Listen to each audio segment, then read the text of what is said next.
This is Michael Hale. And if you're hearing this, you made it.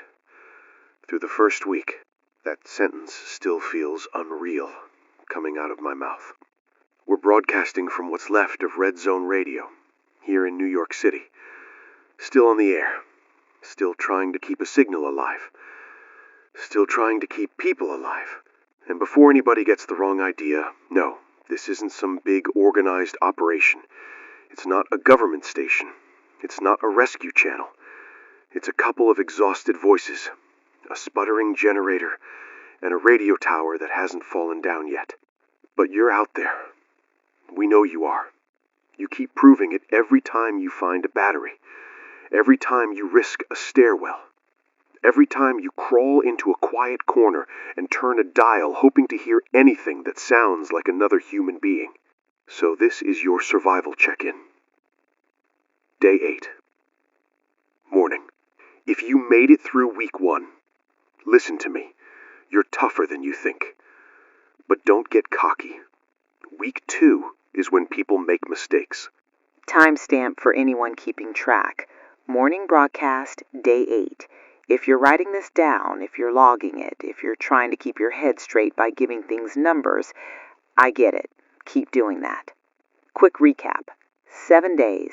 7 straight days of collapse. Hospitals went dark. Emergency lines stopped meaning anything. Streets filled up, then emptied, then filled again with things that don't breathe. And we're still here. We're going to do what we always do. We're going to take calls when we can. We're going to read messages. We're going to share what's working and what's getting people killed. We're going to try to connect people because the worst part of this isn't the hunger or the cold or even the infected. It's thinking you're alone. Jenny's going to give you a threat assessment to start us off. Then we'll open the line. And listen, if you're calling in, keep it quick, keep it clear. Say your name, where you are, and what you need. Don't give away exact floor numbers if you think somebody's listening who shouldn't be. Yes, I just said that out loud. Somebody listening who shouldn't be. Welcome to day 8. Current movement patterns in the boroughs. This is based on what we've seen, what we've heard, and what a few people still moving around are reporting back. Manhattan below 50th Street?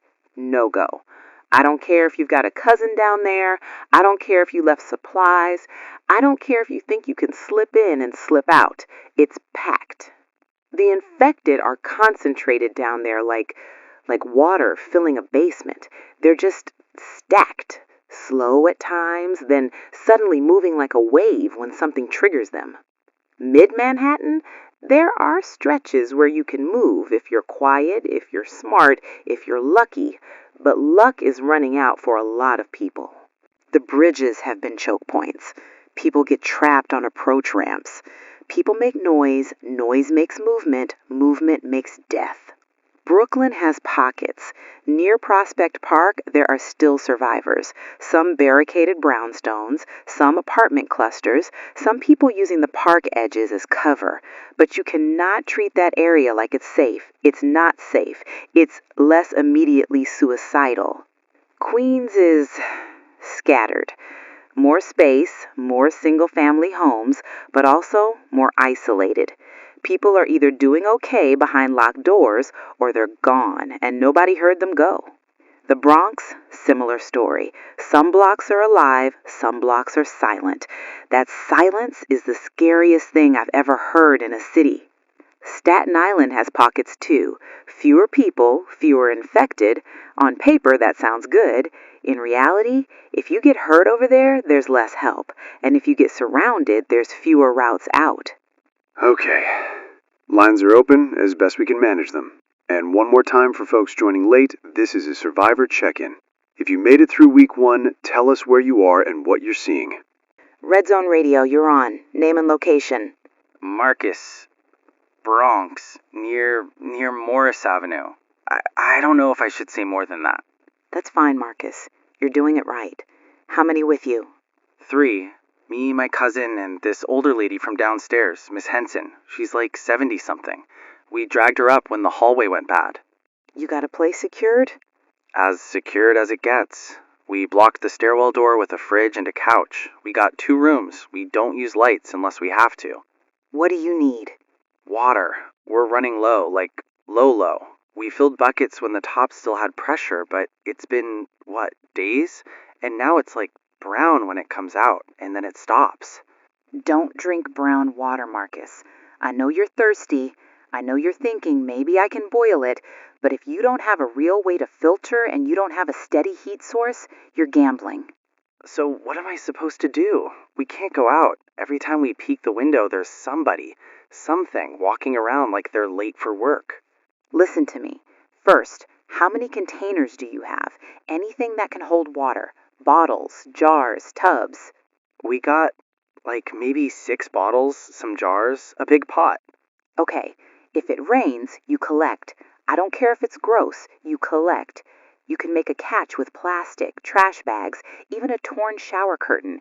Angle it, funnel it into the pot. Rainwater's not perfect, but it's better than the tap right now. It ain't rained in 2 days. It will, and when it does, you're ready. Second, building rooftops. If you can access the roof without making noise, sometimes there's standing water in drainage spots. Not ideal, but you can filter it through cloth, boil it, then let it settle. Roof door's usually locked, and there's noise up there, like banging. Then don't go. If you hear banging, don't go. That could be wind, that could be debris, that could be something you don't want to meet in a narrow doorway. Okay. Man, I can't tell you what it means hearing your voices. Thought we were the last 3 people on Earth. You're not alone, Marcus. You're not. How's Miss Henson doing? She keeps asking about the news like it's normal, like she expects somebody to come on and say it's over. Tell her you're keeping her safe. Tell her you're doing everything you can. And Marcus, listen, don't burn all your energy panicking. You made it a week. That means you've got instincts. Trust them. You think there's people still in the neighborhood? Like other buildings? Yes. We've had calls. We've had messages. The Bronx still has survivors, but they're quiet. They're hiding. Some are moving in groups when they have to. If we get water, if we get enough, should we try to link up with people? Not yet. Not unless you have a reason and a plan. Linking up can save you or get you killed. Week 2 is when desperation makes people do things. Be cautious. Got it. Stay alive, Marcus. We'll keep the line open for others. That's exactly what we mean. Water. It always becomes water. It's not the dramatic stuff that gets you at first. It's thirst. It's infection from a small cut. It's one wrong choice in a quiet hallway. We're going to talk about what's still functioning, or what's functioning in the sense that it hasn't completely died yet. Certain neighborhoods still have clusters. That doesn't mean they're safe zones. It means there's still a heartbeat there. Brooklyn, near Prospect Park. Red Hook, hearing more and more about people organizing down there, but we'll get to that later. Williamsburg has reports too. Parts of Queens, Astoria, some residential pockets where people have food and are staying behind doors. Manhattan is the worst, and everyone knows it. But the tricky part is the edges, the border areas, places people think are almost safe because they're not deep in the worst part. Almost safe is where people die. We have an emergency notice we have to pass along. This is not a full government statement. There's not much of that left that we can verify, but this is consistent with multiple reports. Avoid Times Square. I know it sounds absurd to say out loud, like we're giving tourist advice, but listen to me. Times Square is a trap. There's a massive concentration there, a horde, and it's not stationary the way people hope it is. It shifts when it hears sound. It pulls toward movement. It builds. If you are anywhere near Midtown and you are thinking maybe we can cut through, don't. You will not outrun it in a narrow street. If you're above 50th and you can stay above 50th, do it. If you're below and you're alive, your goal is not to be brave. Your goal is to be quiet and get out when it's possible. Okay, next call. Red Zone Radio. You're on. Name and where you are. Sarah, I'm in Brooklyn, near the edge. I don't know what to say. I don't know if you can help. Slow down, Sarah. Take one breath. You're doing okay. What's going on? My sister. Her name's Emily. Last I heard, she was in Queens. She texted. She sent a message days ago. She said she was near Jackson Heights. Then nothing. Nothing since. Okay. Emily, Queens, Jackson Heights. Do you know where exactly? Any landmark? Any building? She said near the subway. Like that helps. Like any of this helps. She was with her boyfriend, I think. But I don't know if he made it. She just said it got loud and they had to run inside somewhere. Sarah, listen. I can't promise you anything. I can't. But we can do two things. One, we can put the message out. Two, we can tell you the realistic way to search without getting yourself killed. Please, I can't just sit here. You can't go running through Queens yelling her name. You can't go door to door like it's normal. If you want to look, you do it smart. Do you have anyone with you? My neighbor. She's older. She can't move fast. She told me to stop thinking about it, but she doesn't understand. That's my sister. She understands more than you think. She's trying to keep you alive. Here's what you do. You put a note, paper, cardboard, anything, somewhere protected near a spot Emily might pass if she's alive. Not a main road, not a loud place. A sheltered corner, a building lobby if it's secure, a stairwell landing if you can do it quietly. You write, Sarah alive. Listen Red Zone Radio. Location, general area. Keep it simple, keep it readable. No long messages. But what if someone else sees it? That's the risk. That's why you don't put your exact address. You put a general area or a meeting point that's only meaningful to you two. Do you and Emily have a spot? A place you both know? Something small like a mural, a church, a bodega? There's this little park. It's not even a real park. It's like a triangle with one tree. We used to meet there when we were kids. She'd call it our dumb park. Then that's your anchor. If you can safely reach that area without crossing crowds, without making noise, you leave a message there. You do it quickly. You do it once. Then you go back. You don't get stuck out there when the light changes and the streets shift. What if she's hurt? What if she's trapped? Then going alone won't save her. It'll just add you to the list of people who didn't make it. I'm not saying that to be cruel. I'm saying it because I need you alive. Emily needs you alive. If she's alive. Okay. Say her name one more time. Clear. Emily. Emily Carter. Queens. Jackson Heights. She's got a scar on her chin from a bike accident. And she has this gold necklace. It says E. Emily Carter. Queens. Jackson Heights. Scar on chin. Gold necklace with an E. If you're hearing this, Emily, Sarah is alive. She's looking. Don't take risks. Leave signs. Get to shelter. Thank you. Thank you. Stay alive, Sarah. That's what this has become. Radio as a missing persons board. I keep thinking about all the times we did silly segments. Sports, weather, traffic, like it mattered. And now, the only traffic report is, don't go there unless you want to die. We've got messages coming in. Some are short, some are long. Some are people trying to leave maps for strangers. Cache at the maintenance closet of the community center near Prospect Park. 2 cases of bottled water, some canned beans. If you take, leave something. That's from someone calling themselves Lena P. Danger zone. Flatbush Ave after sundown. Too many infected drawn by fires. No name on that one. If you're in Astoria, check small stores, not chains. Big stores were hit first. That's practical. People are building a new kind of community. Quiet, anonymous, like we're all passing notes under a door. We also have a report about Manhattan below 50th being a contamination risk. There are multiple reports of water sources being compromised in Lower Manhattan. That includes public fountains, building tanks, any water that's been sitting. If you drink something and it smells wrong, tastes wrong, looks wrong, don't tough it out. Diarrhea in a world with no hospitals is a death sentence. I'm sorry, but it is. If you have purification tablets, guard them like gold. If you have a camping filter, don't trade it for something stupid. If you don't have either, boiling is better than nothing, but it won't fix everything. It won't remove chemicals. It won't remove everything that can hurt you. We're going to try to reach our field scout, Danny, for a safe zone report. Danny, you there?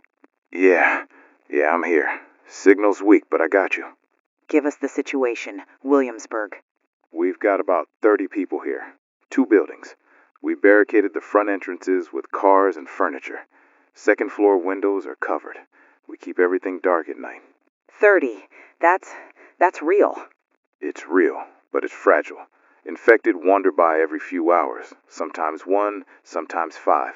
We stay quiet, they move on. Any injuries? Any sick? A couple cuts. 1 guy with a sprained ankle. No bites that I've heard of. If somebody gets bit, they're not telling me. That's important. Keep an eye on that. We got kids, Jenny. Like little kids. They don't understand why they can't cry. I know. Supplies are tight. We raided 1 grocery early, but now it's picked clean.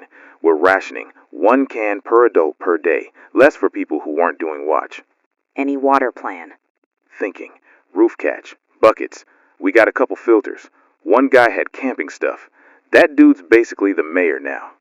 Yeah, that's the world. The person with a water filter becomes leadership. We had 1 incident. Somebody tried to leave at night. Panic. Said he couldn't breathe inside. We stopped him. Not by force, just talked him down.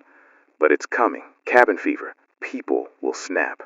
Keep routines, keep roles, keep people busy. That's not just mental health advice, that's survival advice. You guys okay over there? We're alive. That's the report. If anyone's coming here, tell them don't just walk up. We almost shot someone yesterday because they came running. Say it again, clear. Don't approach fast. Don't shout. Wave from a distance. Show empty hands. Let us see you before you reach the barricade. Copy that. Danny, stay alive. 30 people behind barricades. That's what counts as a town now. We need to be honest about numbers. People keep asking how many survived, like we can pull a spreadsheet out of the air. We can't, but we can make estimates, and they're not good.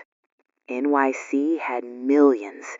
In a week like this, between panic, infected, starvation, violence, if even a small fraction is still breathing, that's still thousands. But spread out, isolated, scared, and getting quieter every day. If you're listening, you're part of a tiny thread holding this whole thing together. And I hate that that's true, but it is. Next call. Red Zone Radio, name and where you are. Tom, I'm in Brooklyn, former EMT, worked Citywide for 10 years. I'm calling because people are doing dumb stuff with injuries. Go ahead, Tom. Give it to them straight. If you get cut, clean it. Not with dirty water, not with your mouth. Clean cloth if you have it.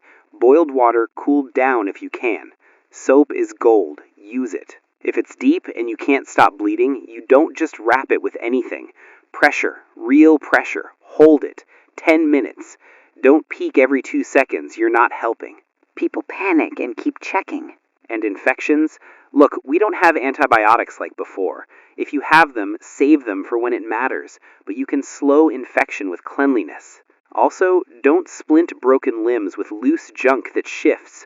If you don't know what you're doing, immobilize as best you can and don't move. What about bites? You already know. I'm not gonna lie on air. If it's that bite, that kind, there's no bandage for it. Yeah. One more thing, people are drinking anything. Don't. Dehydration is bad. Poison is worse. If you start vomiting and you can't keep water down, you're in trouble fast. Any advice for fever? Cool cloth, rest, fluids if possible. But if fever comes after a bite, you don't waste time pretending. Tom, thanks. Seriously. Just trying to keep people from dying from stupid stuff. The infected are bad enough. Stay alive, Tom. Dying from stupid stuff. That's the line. That's the nightmare. This is where we are now.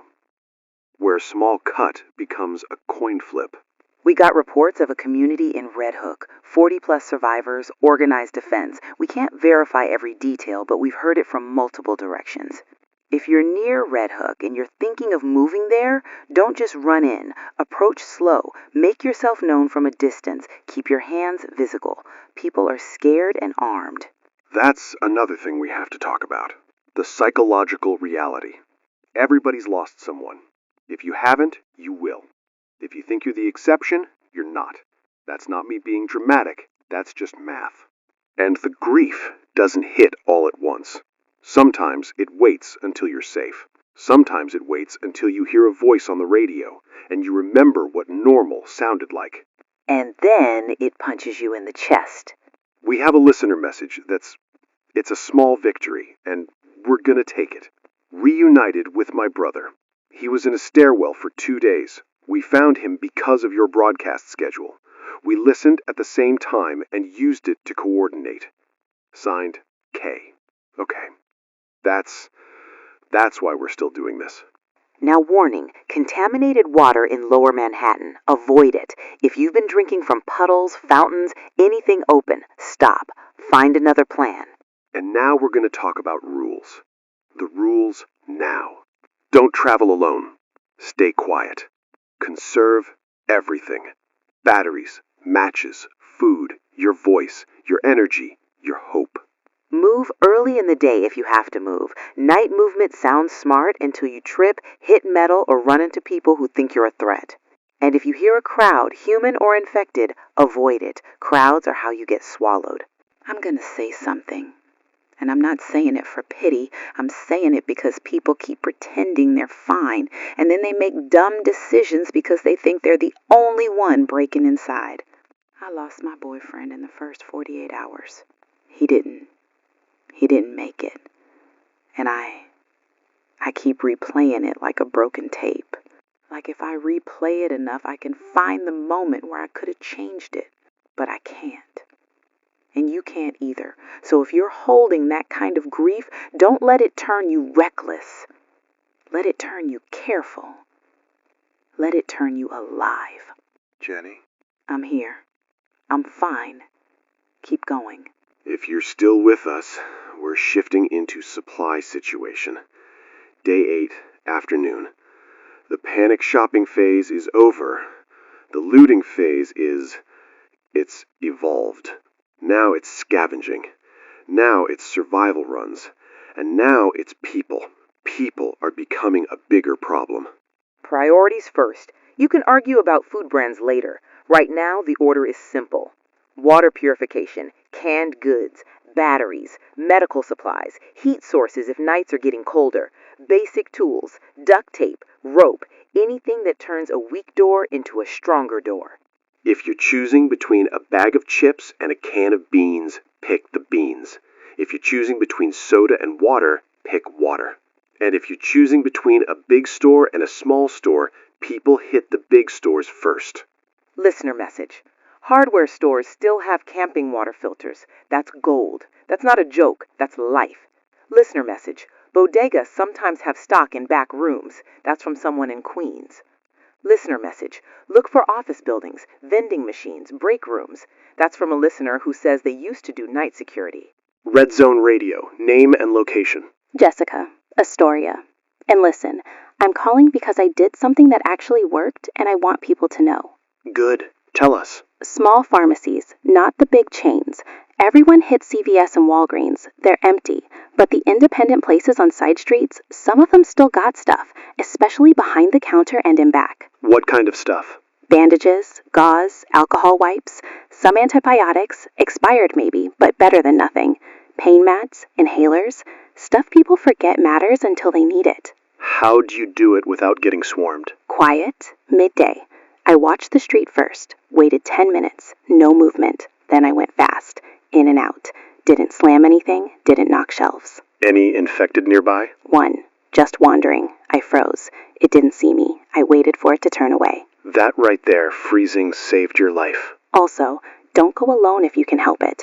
I had my brother watching the door with a pipe. Not proud of that, but it's what it is. You're helping people with this call, Jessica. Anything else? Yeah, if you find meds, don't brag. Don't trade with strangers unless you're sure. People will hurt you for pills now.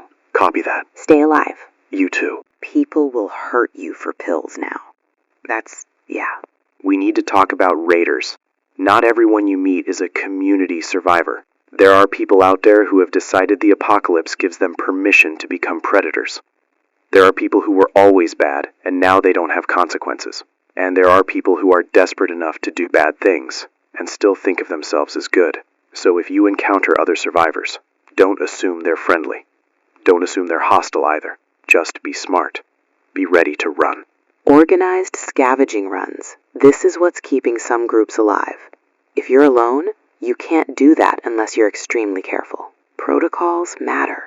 Watchers, quiet signals, planned routes, a return time. Nobody goes charging after something shiny in a store aisle. Messages about what's cleaned out versus what's overlooked. Big supermarkets cleaned out. Small ethnic markets sometimes still have canned fish. That's from someone in Sunset Park. Pet stores. Check them for water jugs. First aid for animals can still be used in emergencies. That's clever. Don't ignore laundromats. Sometimes they have cleaning supplies, bleach. That can save your life. Grim. Rationing. Nobody likes it. Everybody has to do it. If you're eating like it's still normal, you're going to have a very bad surprise on day 11. 1 meal a day might be your reality. 2 if you're lucky. If you have kids, you figure it out, but don't pretend the pantry is infinite. We have a listener report. Armed group in Queens claiming territory, demanding supplies to pass. No name given, no exact intersection, but multiple people have said similar. If you see signs like no trespass or tribute or anything that looks organized and threatening, avoid. That's not a safe zone. That's a trap. And now, emergency announcement. Fire spreading in Harlem. No fire department response. If you are anywhere near that area, stay away. Smoke carries. Heat draws attention. Crowds form. Crowds attract infected. Fire changes the streets. It blocks routes you thought you had. Michael, are you hearing that? Yeah, I'm hearing something bleeding into the frequency. Could be another broadcast. If you're out there and you're trying to reach us on a similar band, keep your message short and clear. Identify your location regionally. Don't give away your exact address. It's faint. We can't make it out. But it means we're not the only signal still alive. That matters. Moving into late afternoon. Day 8. Communities rising. That's not a hopeful phrase. It's a survival phrase. Nobody is coming to save 1 million individuals, but groups can hold ground. Groups can share tasks. Groups can keep kids quiet and keep watch schedules and keep someone from losing their mind. Emerging communities we've heard about, Red Hook, parts of Brooklyn, small pockets in Staten Island, a few clusters in the Bronx. Again, hearing about them doesn't mean you can just walk in. People will protect what they built. Red Zone Radio, name and location. David, I'm in Brooklyn, and I'm calling because people need to stop thinking like individuals. Tell us what you did. Apartment building, 12 families. We had a meeting in the hallway day 2. Quick, quiet. We set rules. We set watches. We share food. We share water. We take care of the kids together. That's real leadership. It's not leadership. It's survival. We're a tribe now. We have to be. How'd you handle disagreements? We voted. Simple majority on most things. But for safety stuff, we set hard rules. No one opens the door alone. No one goes out without telling the group. No yelling. No lights at night. What about bites? What's your protocol? We agreed. If someone is bitten, they tell us. If they hide it, they get isolated immediately. I don't like it. None of us like it. But we've got kids here. Yeah. We also started rooftop gardening. Not big yet. Just pots. Anything green. It's something. That's smart. Long-term thinking. Long-term is here. This isn't temporary. People gotta stop waiting for Monday morning to feel normal again. Anything else you want to tell listeners? If you're alone, find one person you can trust. If you already have 2 people, make it 4. 4 is better than 2. 2 is better than 1. 1 is how you disappear. David, stay alive. You too.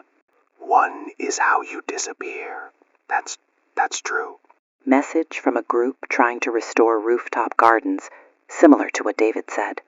People are thinking ahead. That's not optimism. That's adaptation. Report coming in. Former military personnel organizing tactical training for survivors. We can't verify who they are. We're not endorsing anybody. But if you're joining a group like that, use common sense. Don't hand over your supplies to someone just because they speak confidently. Leadership matters. So does accountability. Democracy, rules, agreements, whatever keeps the group from turning into a dictatorship with a gun. We have a call coming in. Female caller. Red Zone Radio. Name and location. Linda, I don't even know how to say it. I found him. I found my boy. Linda. Okay. Okay, breathe. Where are you? Bronx safe house. Someone told me to check a building near a school, and I did. And he was there. He was there. And he's alive. He's alive. He's so skinny. He's so scared. But he's alive. Thank you for keeping hope alive with this broadcast. I kept listening, and I didn't give up. Linda, you did that. You did. We just kept a light on. I thought I was going to die without knowing. I thought I'd never hear his voice again. And then I did. And I just wanted people to know it can happen. It can happen. Yes, it can. We're staying put now. We're not moving. We thought a few other families. We're making it work. That's smart. Hold ground. Build community. Protect each other. Tell people to keep trying. Just safely. I will. Linda, stay alive. I needed that. Yeah. And now the question everyone keeps asking. Is there still a government? We don't have a clean answer. We have fragmented reports. Some military presence upstate. Some organized resistance pockets. But not a cavalry riding into Manhattan. We can't wait for rescue. We save ourselves. Plans going forward. Regular radio check-in times for different boroughs. Not locked yet, but we're working on it. If you keep missing broadcasts, that's on us too. We need consistency. But consistency requires fuel. Evening broadcast. Day 8. We're getting multiple reports of large infected movement through Lower Manhattan. Not just a cluster. Not just a street. A moving mass. This ties into what we said earlier. Times Square, Midtown, Lower Manhattan. The density is changing. Something is pushing them. Scout message coming in. Horde estimated over 500 moving north. If you are between Canal and 14th Street, you need to move now. Not later. Now. Quietly. Fast. Get to the bridges if they're passable. Get to Brooklyn. Get away from the path. We have a call coming in. Male caller. Jenny, he's yours. Red Zone Radio. Name and where are you? Steve, Lower Manhattan. I'm in an apartment building, and there's like 20 of them outside. Maybe more. I can't tell. I'm on the 3rd floor. I got supplies for 3 days. Do I run or wait it out? Steve, listen to me. Stay put. Stay quiet. But they're not leaving. They keep bumping into the door downstairs, like they know. They don't know. They react. They drift. If you don't give them stimulus, they move on. Are you making any noise? No, I'm whispering. I'm in the back room. Good. Stay in the back room. Close interior doors. Put furniture between you and the hall if you can without making noise. No lights, no banging. What if the horde comes? What if it's that big group people are talking about? If you hear it, if you hear a wave of footsteps and bodies, then you stay even quieter. Let it pass. You do not open a door into a hallway full of them. I don't have a weapon. Your weapon is silence right now. What about leaving through the roof? Only if you can reach it without crossing a loud stairwell, and only if you know your roof exit works. And even then, roofs can trap you. Don't move unless you have to. I'm hearing something.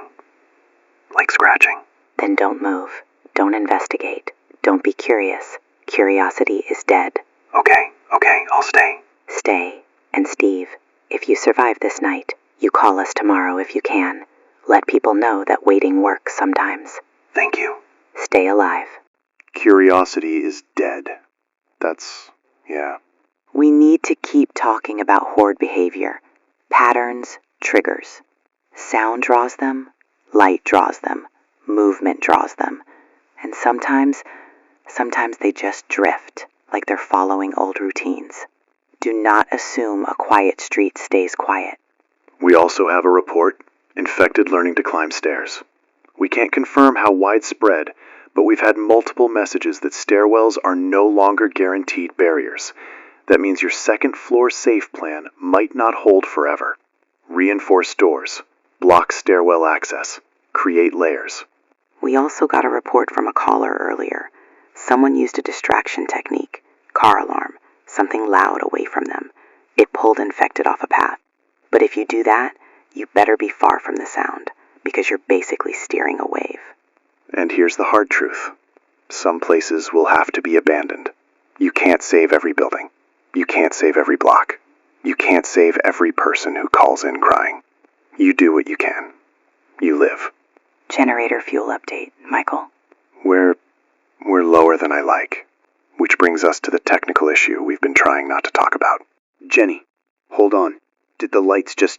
Michael, I'm losing... Are you... Generator sputtering. It's sputtering. Okay, don't freak out. I'm not freaking out. Michael, if we lose this... I know. Backup line, switch to backup. I'm on it. Just keep talking. Folks listening, if the signal drops, stay on the frequency. Don't move your dial. Give it a minute. Come on. It's catching. Okay, backup kicked. We're steady. We're still here. That's what that feels like. That's the reality. Our whole lifeline runs on fuel and hope. Before we close this section, I want to say something. We've lost a lot. We've lost people. We've lost the idea that tomorrow is promised. We've lost the simple comfort of walking outside without scanning every shadow. But we're still here. And if we're still here, we do what we must do now. We share info. We protect the living. We don't waste our lives on stupid hero fantasies. We build quiet communities. We keep the signal alive as long as we can. Closing recap, Day 8 evening. Times Square is a no-go horde zone. Manhattan below 50th is extremely dangerous. Lower Manhattan has a moving mass heading north. Brooklyn and Queens have scattered pockets. Williamsburg has a barricaded group of around 30. Red Hook may have a larger organized community. Water is becoming the main crisis. Treat it like gold. And if you're out there listening right now, if you're alone in a hallway, if you're hiding in a bathroom, if you're in a dark room trying not to breathe too loud, listen to me. You're not alone. We'll be back with more reports, more calls, more survival guidance. If the generator holds and the fuel holds. This is Day 8. We made it through Week 1. Let's not die doing something dumb on Week 2. We're gonna slow this down for a minute. Because when things spike, when people hear horde and move now, everybody's brain starts sprinting ahead. And sprinting brains get people killed. If you're in a place that's still holding, if your door is still holding, if your barricade is still holding, don't suddenly decide to run just because you hear scary words on the radio. Use the information. Don't let the information use you. Right. Times Square warning stands. Lower Manhattan warning stands. Water warning stands. But we also have to talk about the places that are still partially functional. Not normal, not safe. Just still alive. I hate that still alive now means still not totally gone. Let's be practical. When we say functioning, we mean specific things. A building where people have a watch schedule. A block where people have agreed not to scream. A cluster of apartments where somebody still has a working radio and is sharing updates. A community that has enough bodies to defend a door. Functioning does not mean help is coming. Functioning means you might not die tonight. We're getting a lot of people asking the same question in different ways. Where do I go? Is there a safe zone? What neighborhood is best? Should we leave the city? We don't have a magic answer, but we can give you the honest frame. Week 1 was chaos. Week 2 becomes patterns, and patterns can be survived if you respect them. Here's a pattern. Infected gather where there was once heavy movement. Tourist zones, transit zones, entertainment zones, places with lights, noise, crowds. Midtown, Times Square, Broadway corridors, big subway hubs. Those places became magnets, and magnets don't stop being magnets just because the power went out. Another pattern. Narrow choke points kill. Bridges, stairwells, long hallways, tunnels. It's not just the infected. It's humans trying to move all at once when they panic. I saw it early on. People pressed together so tight they couldn't even turn around. And then somebody screamed, and that scream became everything. That's what I keep seeing when I close my eyes. Michael. I'm okay. I'm here. We're going to read more listener messages, because people out there are doing the work of mapping this city, quietly, one note at a time. If you're near Prospect Park, South Edge, there's a maintenance shed with a padlock. Key is under the third brick from the left. That's detailed. If you check that and it's empty, don't get angry at the station. Someone else got there. That's the new math. Danger zone. Flatbush Ave after sundown. We said that earlier. This person adds, there are small fires. Fires draw infected. Again, fire is a beacon now. Batteries found in office building stairwell supply closet near Court Street. No exact address given. Smart. Protect yourself. Queens. Watch for dogs. And that sounds weird until you think about it. Not infected dogs, just hungry dogs. Packs. Frightened animals. A hungry dog isn't evil, but it can still tear you up if you move wrong. And blood. Blood attracts problems. Water. Check rooftop tanks in older buildings, but filter and boil. Some tanks have dead birds. I wish I didn't have to read that sentence on air, but there it is. If you're stuck in a high-rise, don't waste energy running the stairs 10 times a day. Plan your movements. Sit down. Breathe. Whoever wrote that, thank you. People don't realize exhaustion is its own kind of enemy. Staten Island ferry area is dangerous because people kept trying to leave. That makes sense. People ran toward exits. Exits filled with bodies. Bodies became infected. Infected stayed. If you can't find food, check places nobody thinks of. Storage rooms, basements, small churches, community fridges. That's real. So here's what we can say without pretending we know everything. Brooklyn has pockets because it has density without the same concentrated magnets as Times Square. Queens has pockets because it has space. The Bronx has pockets because some blocks are tight communities already, people who know each other, who can coordinate. Manhattan is where density and magnets and panic collided first, and it's still paying that price. We want to say something about who's left functioning, without turning it into false hope. There are still survivors in plenty of neighborhoods, but they're going quiet. They're learning the rule that if you make yourself known, you become a target. By infected, by humans, by hunger itself. So if you go walking around yelling, banging, demanding, is anybody out there, you might get an answer you don't want. Which is why we keep pushing the same core rules. Don't travel alone. Don't make noise. Conserve everything. Don't trust crowds. Don't chase rumors. Those rules sound boring. Boring keeps you alive. I'm gonna do something I didn't think I'd do on the air. I'm gonna admit I didn't take this seriously at first. The first day, day one, when the call started, I thought it was a riot, or some kind of mass panic, something people would look back on and laugh about, like, can you believe we freaked out? And then the second day came, and the third, and then there were fewer calls, but not because people were calm, because people were gone. And the city got quiet in a way I didn't know a city could get quiet. I keep thinking about all the things we lost in 1 week. We lost the idea of help. We lost the sound of kids playing outside. We lost the comfort of walking into a store and seeing light and shelves and choices. We lost choices. But we didn't lose each other. Not completely. Not yet. And that's what we do now.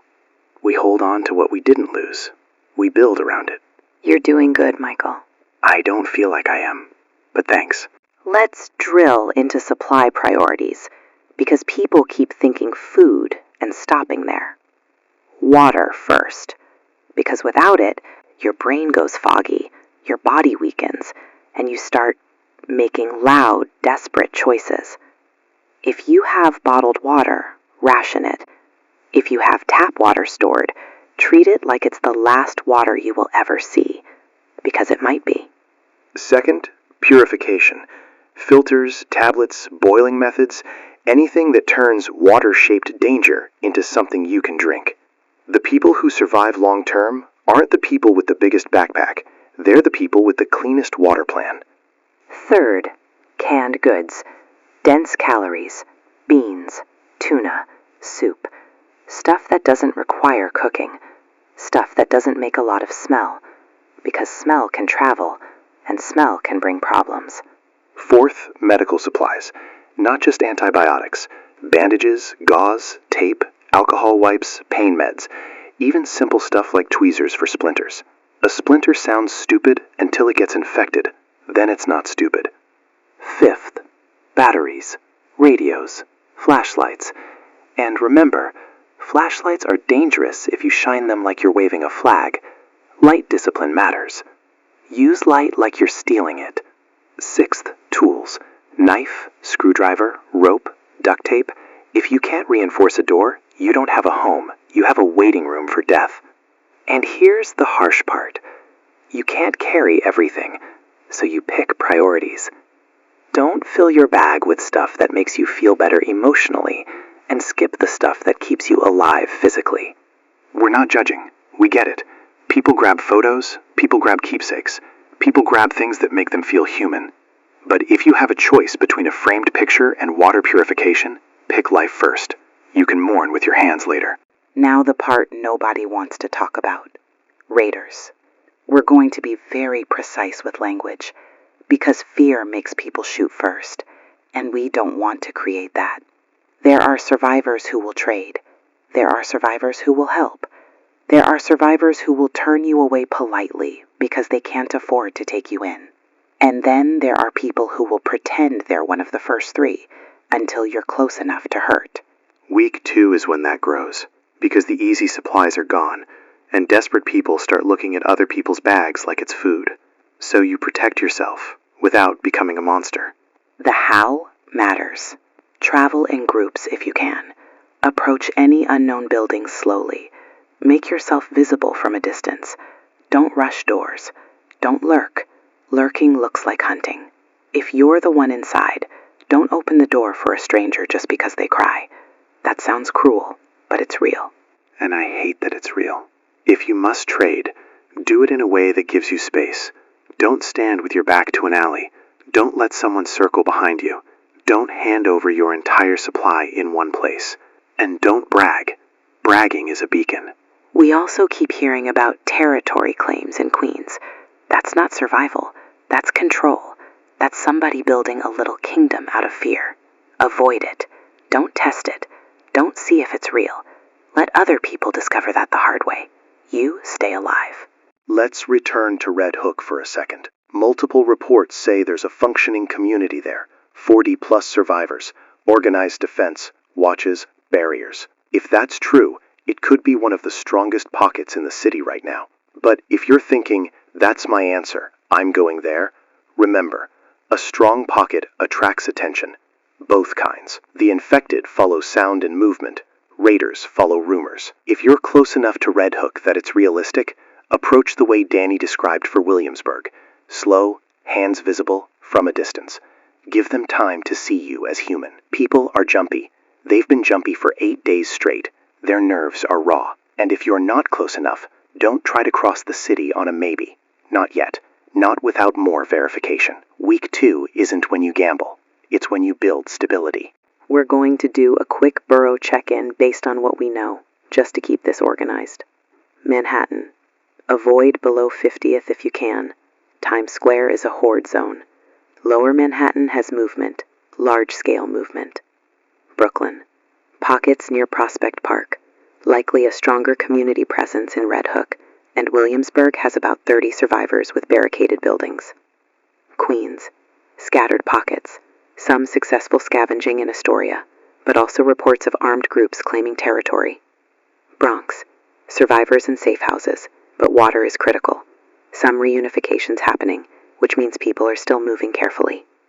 Staten Island, pockets, but route limitations, and ferry areas being dangerous. That's the best map we have right now. Let's talk about the horde, because people are misunderstanding what that means. A horde isn't just a lot of infected. It's a moving system, a storm. If you hear a horde, you don't watch it. You don't peek out like it's a parade. You stay down. You stay quiet. You let it pass. Horde behavior, patterns, and triggers. We've heard the same things repeatedly. Loud noise pulls them like gravity. Screams, car alarms, gunshots, collapsing metal. Light pulls them if it's bright and obvious. Movement pulls them if it's sudden. People running is like a signal flare. And here's the part people don't want to accept. Sometimes they move for no clear reason, like they're drifting along old paths, like something inside them remembers where crowds used to be. That's what makes it horrifying. It's not just random violence. It's distorted routine. And yes, stairs. We said it earlier, we're saying it again. Multiple reports suggest some infected can climb. Maybe not all, maybe not consistently, but you cannot treat second floor as a magic shield. If your plan is they can't climb, update your plan. Barricade interior doors. Layer your defenses. Don't rely on a single barrier. Because if a barrier fails, you need time.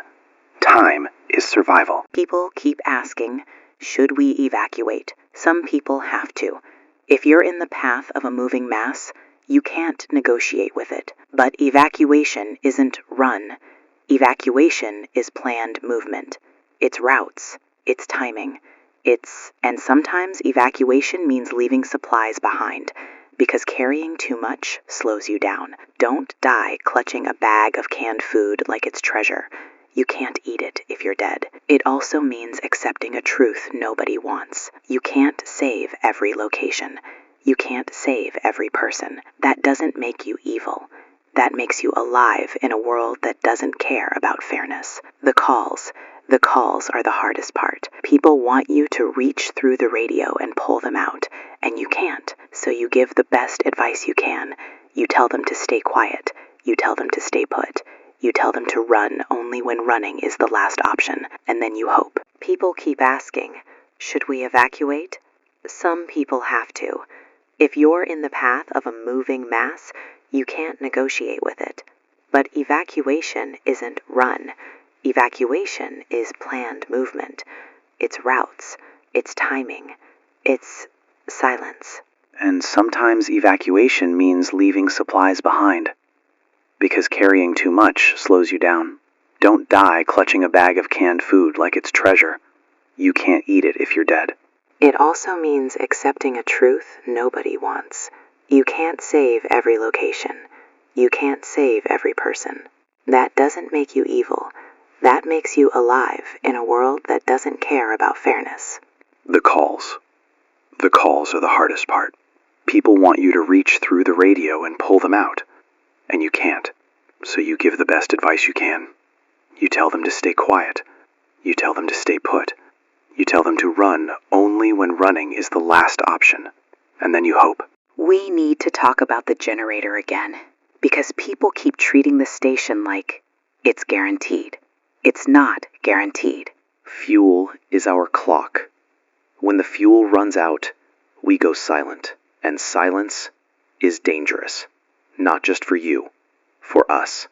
Because this station is more than a microphone now. It's a signal that says humans are still here. And when that signal dies, people lose more than updates. They lose proof. Yeah, which is why if you're listening and you have the means, if you have fuel and you're safe, don't risk your life trying to bring it here. We're not asking for heroes. We're asking you to stay alive. Build your own safe pocket. Keep your own people breathing. But if you're already near, if you already have a secure route, and you've been thinking about helping the station, think carefully, because this building is not a safe place. It's a landmark. Landmarks attract attention. And we're not the only ones listening to the radio. Let's return to the human side for a minute. Because the numbers and routes and rules, people can follow those and still fall apart emotionally. Survivor's guilt is real. Panic is real. Grief is real. And it doesn't make you weak. It makes you human. Jenny said earlier she lost her boyfriend in the first 48 hours. People listening, if you've lost someone, you're going to do weird things. You're going to replay it. You're going to bargain with it. You're going to feel angry at people who are still breathing. That doesn't make you bad. It makes you grieving. But grief can make you reckless. And recklessness is loud. Don't let grief turn you into noise. If you need to cry, cry into fabric. If you need to scream, bite down on something. I'm not joking. I'm not being dramatic.